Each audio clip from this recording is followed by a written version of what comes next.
오늘 말씀은 그리스도인의 출생, 그리고 성장, 그 다음에 성별에 대해서 좀 이렇게 간략하게 살펴보려고 합니다. 우린 지난 3주간에 걸쳐서 다시 태어나는 문제를 집중적으로 다뤘어요.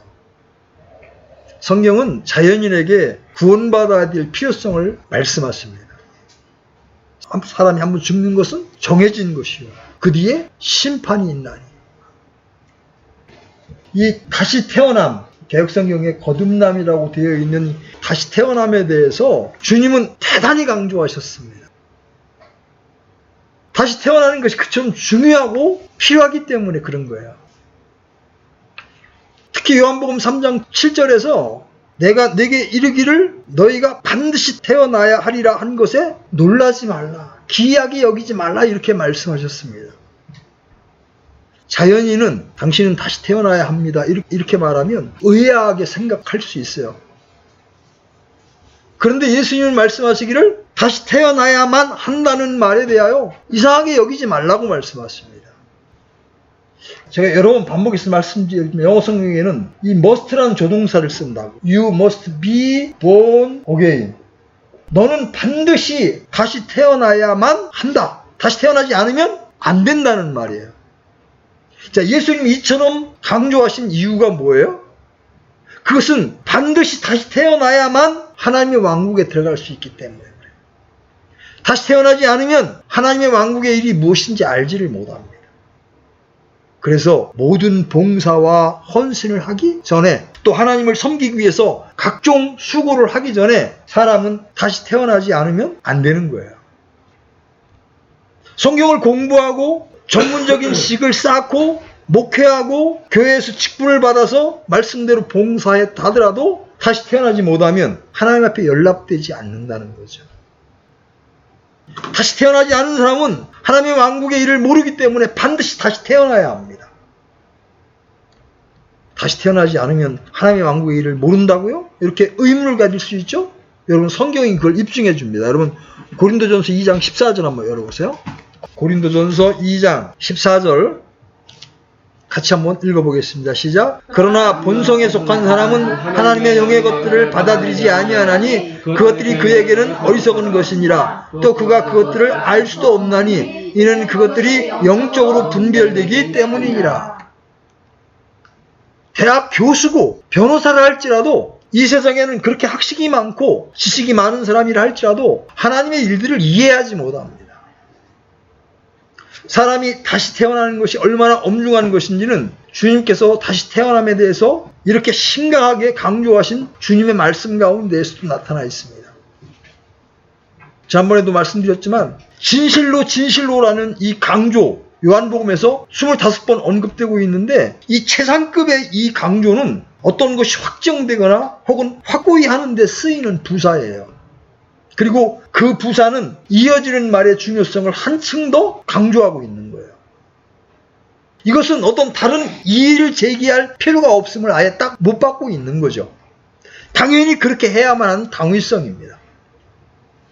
이와 같이 예수님께서 강조하신 것처럼 다시 태어나는 것은 중요할 뿐만 아니라 하나님의 왕국에 들어가는 필연적인 조건이요, 자격입니다.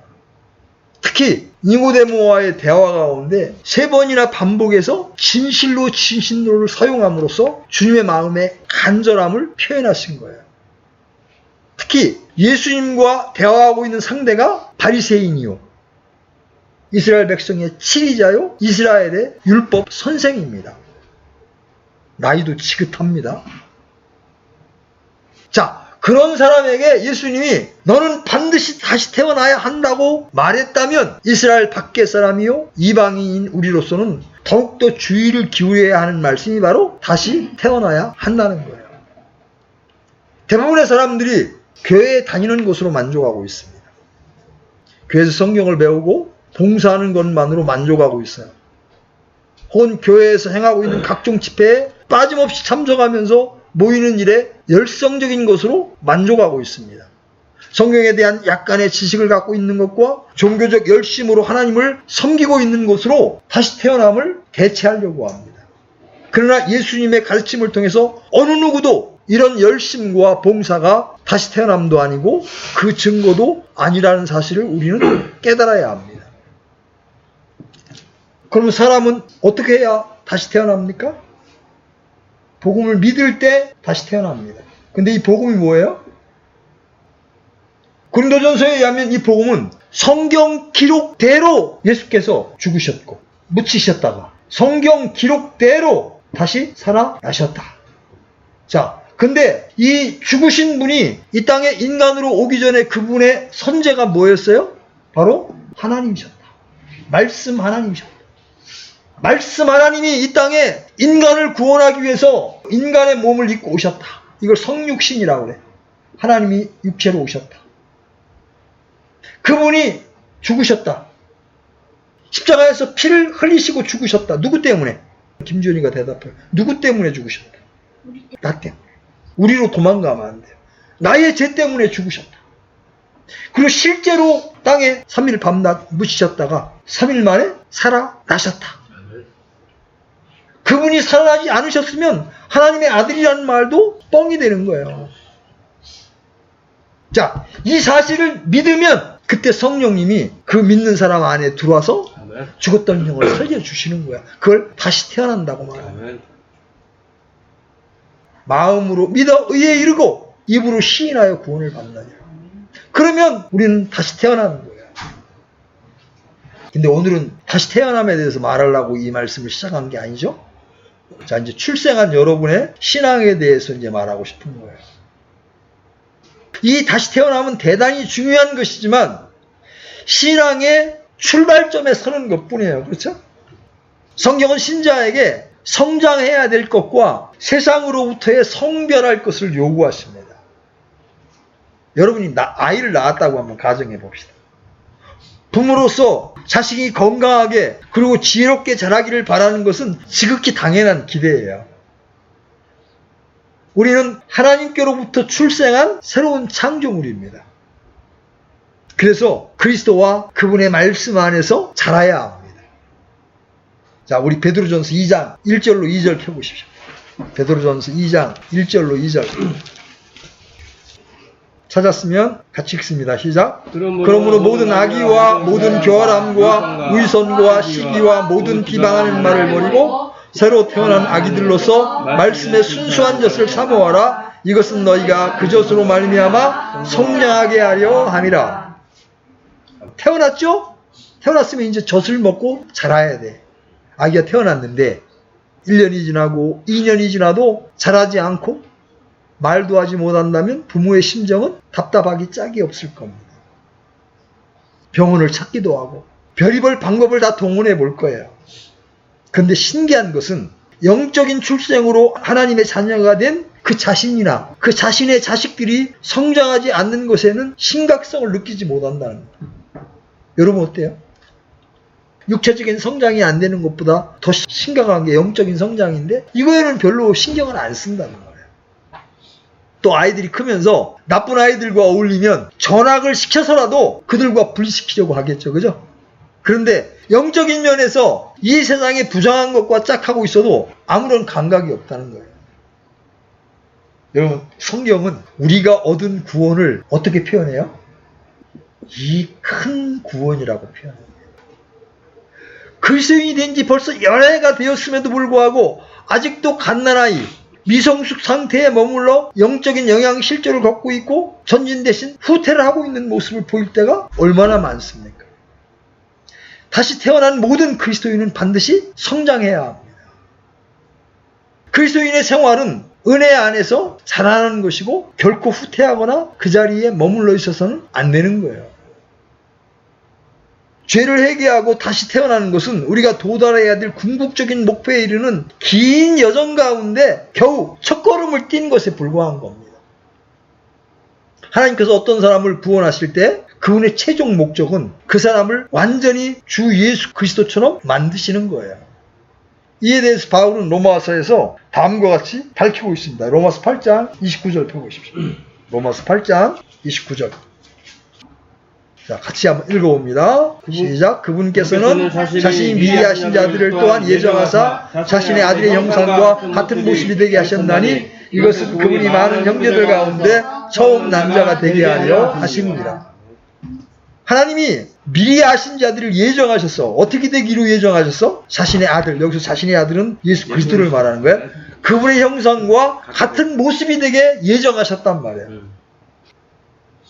그래서 구원은 지옥에서 구출되어 죽을 때 하늘나라로 가게 되는 것보다 훨씬 더 깊은 것을 의미하는 겁니다.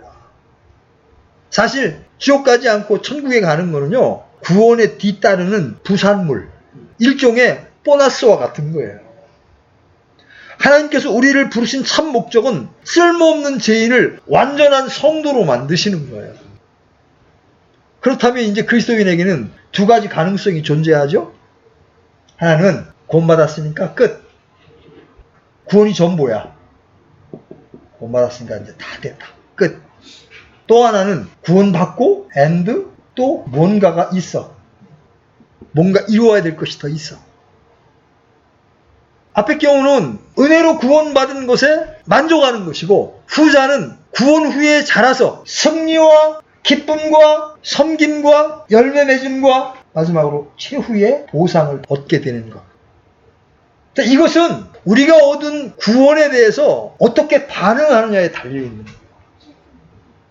여러분, 구원이 참으로 감사하다면 구원받은 신자로서 주님을 기쁘시게 해야 되겠다는 마음이 일어나는 게 정상이잖아요. 그죠? 그래서 주의 말씀에 순종하여 그분과 동행하는 삶을 살게 되면 마귀와의 영적 전쟁에서 승리할 수 있습니다. 세상의 핍박과 유혹으로부터 승리할 수 있습니다. 그러면 주님이 주님의 기쁨을 우리에게 전달해 주신다. 하나님을 섬기고 성도들을 섬기는 일에 내 일생을 드리게 됩니다. 그러면서 열매를 맺게 되죠. 하나님이 기뻐하시는 열매. 여러분, 예수님이 무화과나무에서 열매를 기대하셨는데 열매가 없을 때 그 무화과나무를 예수님이 저주하시니까 바짝 말라 비틀어져 죽는 걸 보게 되잖아요. 하나님 우리에게 열매를 기대하신다고. 찬양의 입술에 열매를 기대하신다고. 여러분, 집회에 나와서나 아니면 평상시에 여러분 기도 가운데 하나님을 찬양하는 입술의 열매를 하나님 기대하시는 거야. 오늘도 일용할 양식을 주신 하나님 감사합니다. 이거 하나가 찬양의 입술의 열매를 맺는 겁니다. 입술로 하나님을 시인하고 찬양하는 거예요. 또 어떤 열매가 있어? 성령의 열매. 사랑, 화평, 기쁨, 오래 참음, 믿음, 선함, 온유, 절제, 부드러움, 이런 열매를 맺는 거예요. 형제간에 서로 미워하는데 거기에 어떻게 사랑이 있어? 거기에 어떻게 오래 참음이 있어? 어떻게 부드러움이 있어요? 마귀가 우리를 지배하게 될 때 우리는 본능적으로 미워하게 돼 있어요. 근데 하나님의 사랑이 우리 마음에 부어지게 되면 원수도 사랑할 수 있는 마음이 생기는 거야. 나를 괴롭게 한 사람도 그 사람을 위하여 축복할 수 있는 마음이 생기는 거야. 이러한 삶을 살게 되면 끝내 우리는 하나님 앞에 상을 받게 된다. 그죠? 자, 이 모든 것은 하나님의 선물인 구원에 대해서 어떻게 반응하에 달려있어요. 우리는 구원을 일하여 드러낼 수 있는 반면 또한 구원을 소홀히 할 수도 있어요. 구원을 소홀히 하면 구원받은 거 끝. 나머지 내 마음대로 살 거야. 그전에 제가 이제 직장 다닐 때 이런 깊이 있는 내용을 교제해 주니까 됐습니다. 저는 예수님 믿고 구원받은 것으로 족합니다. 더 이상 알기를 원치 않습니다. 딱 이렇게 이야기해요. 기가 막힙니다. 그런 얘기를 들으면 기가 막힌 거예요. 그 사람은 진짜 구원받았는지도 의심스럽지만 그 구원을 소홀히 여기는 거예요. 진짜 구원받았고 구원이 감격스럽다면 이제 내가 구원을 일하여 드러내야 하겠다는 의지와 소망이 일어나게 돼 있는 거예요. 오늘날 우리 주변에는 싸구려 상표가 붙은 복음이 판을 칩니다. 대개 사람들이 예수 그리스도를 전하면서 영접하는 기도를 따라하게 하고 그가 교회에 나와서 등록부에 사인하면 구원받은 것이라고 간주를 합니다. 물론 상당수는 그 가운데 구원을 받았을 겁니다. 문제는 그것으로 모든 것이 다 됐다라고 생각하는 데 있습니다. 문제는 많은 경우 분명한 변화가 보이지 않는데도 말입니다. 회심했다고 주장하는 사람들이 여전히 떳떳지 못한 행실이나 의심스러운 옛 습관을 버젓이 계속합니다. 자칭 그리스도인들은 세상적인 직업과 친구관계를 지속합니다. 믿지 않는 자들과도 멍해를 함께 매려고 합니다. 그리스도를 부인하는 단체를 지지하기도 하고 다른 종교를 따르는 자들을 지지하기도 합니다. 이들은 회심했다고 고백한 후에도 거룩하신 하나님의 아들로서 거룩한 삶을 사는 것이 아니라 그리스도의 원수들과 결별해야 된다는 의무감을 전혀 느끼지를 못하는 거예요. 이들은 불신자들과 어깨를 나란히 하고 세상적인 유흥장소에 다니고 쾌락적인 습관도 지속합니다. 그러니까 일요일날 적당히 내가 가고 싶은 교회를 택해서 가는 것 빼고는 어떠한 변화도 일어나지 않는 그런 삶을 살고 있는 거예요. 이 영상 그의 생활 가운데 그리스도인이라고 눈치챌 부분이 전혀 없는 사람들도 많아요. 심지어 성장해야 합니다. 그리스도인은. 그리고 나아가 구별된 삶, 분리된 삶을 살아야 합니다. 성경은 우리가 그리스도를 영접할 때 옛 생활과의 단절이 반드시 있어야 된다는 사실을 분명히 말씀하고 있어요. 자, 로마서 6장 19절 한번 가보겠습니다. 로마서 6장 19절. 자, 같이 읽겠습니다. 시작. 너희의 육신이 연약함으로 내가 사람들의 관례대로 말하노니 전에 너희가 너희의 지체를 부정함과 불법의 종으로 내주어 불법에 이른 것 같이 이제는 너희의 지체를 의에게 종으로 내주어 거룩함에 이르라. 여기 전에는과 이제는이 대비되죠. 그죠? 전에는 너희가 너희 지체를 부정함과 불법에 내주어 불법의 종이 되었다. 그런데 이제는 너희 지체를 의에게 종으로 내주어 거룩함에 이르라. 이 두 개가 대비되고 있죠? 이 일에 타협이란 있을 수 없는 거예요. 때때로 타협하는 그리스도인은 믿지 않는 불신자보다도 그리스도의 몸에 더 큰 해를 끼칠 수가 있는 겁니다. 주님께서 모든 믿는 자에게 하나님의 뜻에 완전히 순복할 것을 요구하시며 그분의 뜻은 바로 다름 아닌 주께 거룩함이에요. 넌 거의 거룩함에 이르라. 여러분은 이 점에 있어서 얼마만큼의 성별이 있으십니까?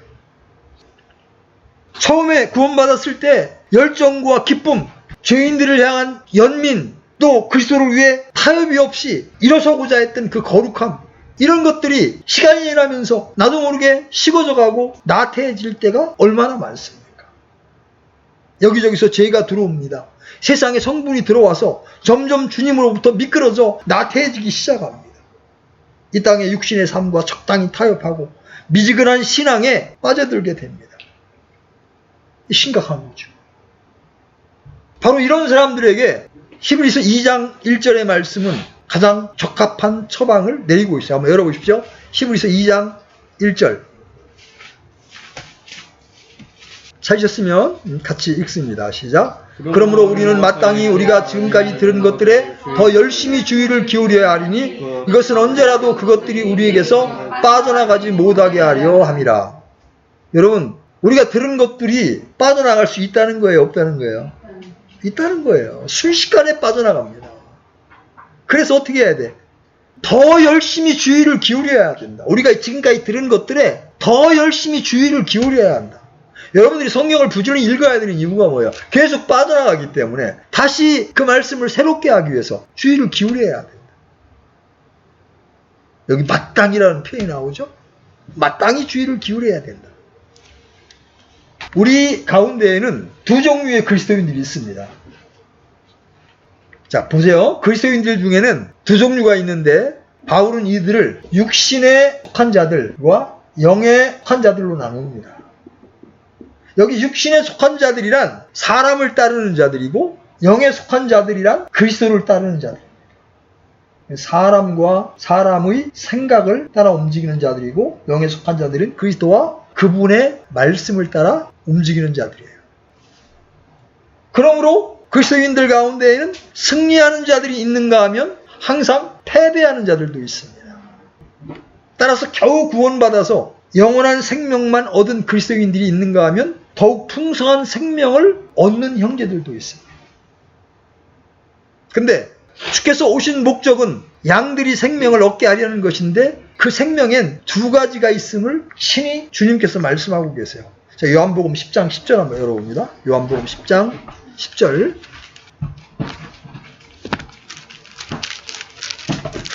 하반절만 읽어보겠습니다. 하반절.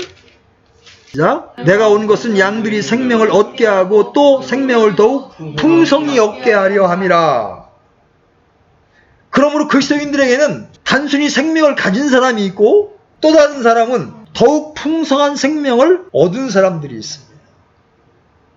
그런데 주님은 모든 사람이 구원을 받고 그 생명을 얻은 자들이 더욱 풍성한 생명을 얻기를 원하십니다. 그런데 대다수의 많은 그리스도인들은 그저 생명 얻은 것에 안주하고 거기서 머물러 있기를 원합니다. 그러나 주님은 자신의 피로 구속받은 신자들이 더욱더 풍성한 생명을 얻기를 강력하게 원하십니다.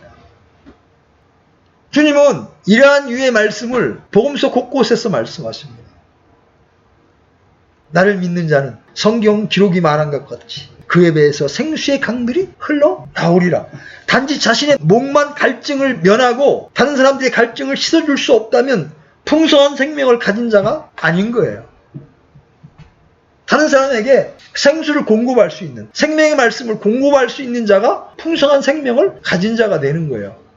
구원받은 자들은 반드시 다른 사람을 구원받는 생명의 길로 인도해야 합니다. 그러기 위해서 자신의 배에서 생수의 강들이 흘러 넘쳐 나와야 그게 가능합니다. 주님은 모든 그리스도인들이 그 안에 생명수가 넘쳐서 이웃의 목마른 자들의 갈증을 치유하기를 원하신다. 그리스도의 복음이 전파된 이후 많은 사람들이 복음을 듣고 구원받기 위해서 그리스도께 나아옵니다. 그때 주님은 그런 자들에게 뭐라고 말씀하세요? 수고하고 무거운 짐진 자들아, 너희는 내게로 오라. 내가 너희에게 안식을 주리라. 근데 이 안식을 찾지 않는 그리스도인들이 많아요. 그리스도인이면서도 육신에 속하고 세상을 따라가게 되면 그 안에 안식을 경험할 수 없어요. 늘 불안하고 늘 불평하고 늘 불만인 거예요. 주님은 더 나은 혼의 안식을 찾기 위해서는 주님의 멍에를 메고 배우라고 말씀하십니다. 기억하시죠? 여러분 마태복음 11장 29절 한번 열어보십시오. 마태복음 11장 29절.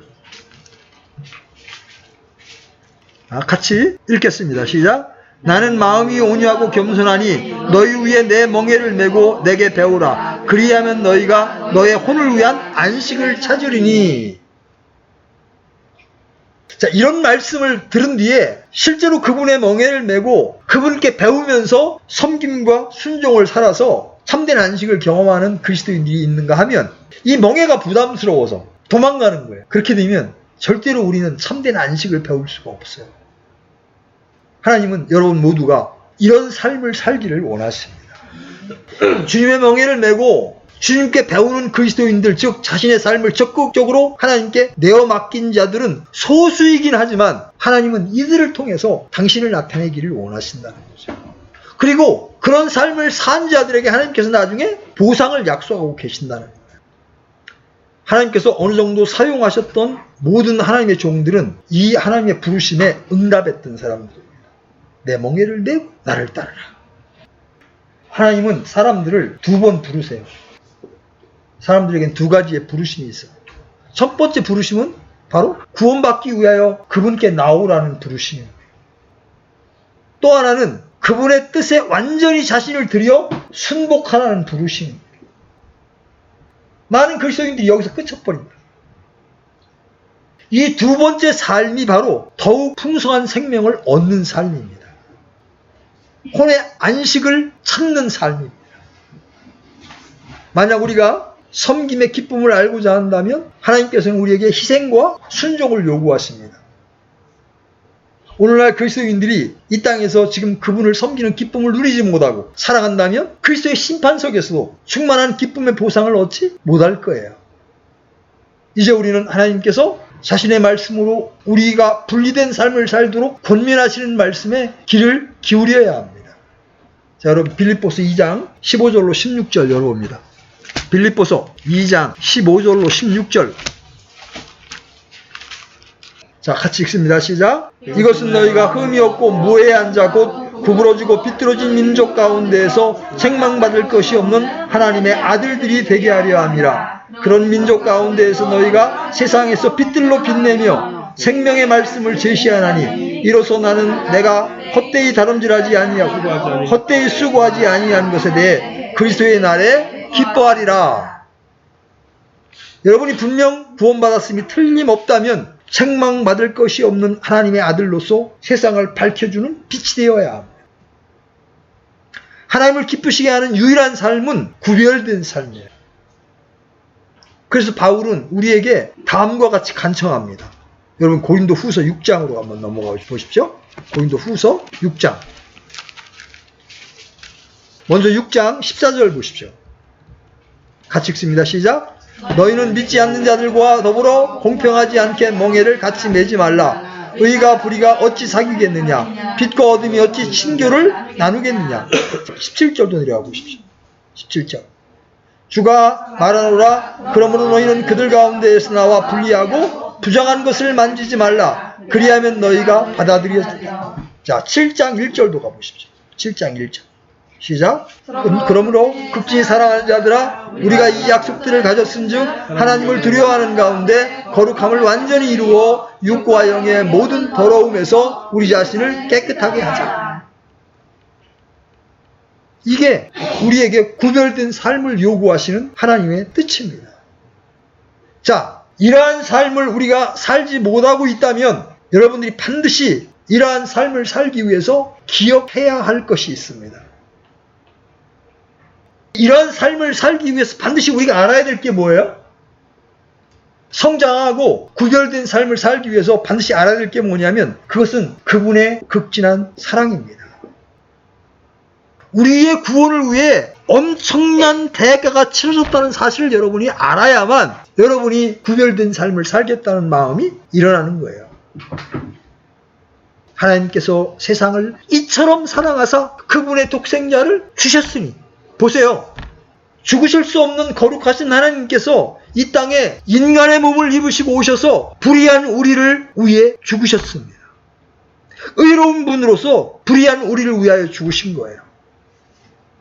의를 위하여 죽으려는 자가 거의 없고 선한 사람을 위하여 죽으려는 자가 혹 있을지 모르지만 우리가 죄인이었을 때 그리스도께서 우리를 위해 죽으셨습니다. 다시 태어난 그리스도인들이 이 큰 구원에 대해 감사하는 마음이 있다면 이제 우리는 응답해야 되는 거예요. 예수께서 모든 대가를 치르셨으니 이제 나는 주님의 것입니다. 나 같은 죄인을 위하여 하나님께서 이렇게 큰 일을 행해 놓으셨으니 이제 나는 주님의 소유입니다. 히브리서 2장 5절로 8절에는 우리는 그리스도께서 천사보다 조금 못하시게 됨으로써 육신을 입으신 것과 우리의 구원을 위해 무한한 대가를 치르셨음을 보여줍니다. 그리고 난 다음에 9절에서 이렇게 말씀하십니다. 여러분 히브리서 2장 9절 가보십시오. 히브리서 2장 9절 같이 읽습니다. 시작. 다만 예수님을 보노라. 그분께서 죽음의 고난을 당하시려고 천사들보다 조금 낮게 되셨다가 영광과 존귀로 관을 쓰신 것은 하나님의 은혜로 말미암아 모든 사람을 위하여 죽음을 맛보려 하십니다. 벌레 같은 우리를 위하여 존귀하신 하나님이신 그분이 죽음을 맛보셨습니다. 빌라도의 법정에서 채찍에 맞고 피 흘리시고 침뱉음 받음으로 범벅이 되신 그분의 얼굴을 한번 여러분 떠올려 보십시오. 그 모든 것이 우리를 대신해서 치르신 희생임을 인정하지 않을 자가 우리 중에 누가 있겠습니까? 우리 모두 그 순간 주여 저의 생명을 드립니다. 주님께 저의 모든 것을 드립니다라고 고백하지 않겠습니까? 참으로 다시 태어난 성도라면 숨 막히도록 끔찍한 어둠 속 갈보리 십자가에서 하늘의 기초를 뒤흔드는 듯한 하나님의 아들의 절규를 들어야 합니다. 나의 하나님 나의 하나님 어찌하여 나를 버리셨나이까. 나 때문에 죄를 짊어지신 예수님은 아버지께 버려지면서 아버지라고 부르지도 못하고 나의 하나님 어찌하여 나를 버리십니까 하고 절규합니다. 누구 때문에 당하는 고통입니까? 예수님의 이 심판과 저주는 누구 때문에 받는 것입니까? 바로 나 때문에 받는 거예요. 여러분 이 사실을 여러분이 정확히 깨닫는다면 이 큰 구원을 소홀히 여길 수 없는 겁니다. 그런데 만약 그리스도의 이 큰 사랑으로도 여러분의 마음을 움직이지 않는다면 주님께서는 우리가 주님을 따르도록 하시고자 제공하시는 보상의 약속을 다시 제공하십니다. 하나님의 사랑만으로도 우리는 하나님께 구별된 삶을 살아야 될 분명한 이유가 있는데 하나님은 그것으로도 부족해 보이셔서 우리에게 그러한 삶을 살았을 때 보상을 주겠다고 약속하십니다. 사실 주님은 우리에게 보상을 약속하셔야 될 필요가 전혀 없으신 분이에요. 구원해 주신 사랑만으로도 족합니다. 주님은 우리에게 빚진 것이 전혀 없으세요. 반대로 우리는 모든 것을 그분께 빚을 졌습니다. 주님께서는 다만 그분의 구속하심과 우리를 향한 사랑의 근거에서 우리의 전적인 헌신을 기대할 완전한 권리를 갖고 계십니다. 그러나 주님께서는 우리가 가야 할 길이 얼마나 힘든지 알고 계세요. 그래서 신실한 섬김에 대한 의로운 약속을 해주고 계십니다. 부모는요, 자식들이 부모에게 철저히 순종하고 따르기를 기대할 권리를 갖고 있습니다. 아이들은 부모의 자식들이기 때문에 그들에게 어떤 일을 했다고 싹을 지불할 필요가 없어요. 먹여주고 재워주잖아요. 가르쳐주잖아요. 자식들은 부모에게 생명을 비치고 있죠? 그들을 먹이고 입히고 모든 필요를 채워줬습니다. 그래서 아이들이 부모가 시키는 그 일을 하라고 하는 것은 합리적이고 옳은 일일 뿐만 아니라 아버지를 위한 일이니까 그들은 마땅히 기쁨으로 해야 합니다. 그러나 부모는 아이들의 마음이 어떠함을 잘 알고 있으니까, 아이들이 그 일을 하는 것이 힘들다는 걸 알고 있으니까 어떤 보상을 약속합니다. 너 이거 하면 이거 해줄게. 그거 사실 안 해도 마땅히 해야 되는데도 그렇게 해요. 이처럼 우리의 하늘 아버지께서도 우리의 최상의 섬김을 항상 기대할 권리를 갖고 계십니다. 그러나 아버지께서는 우리의 체질을 아십니다. 우리가 먼지에 불과한 존재인 걸 아십니다.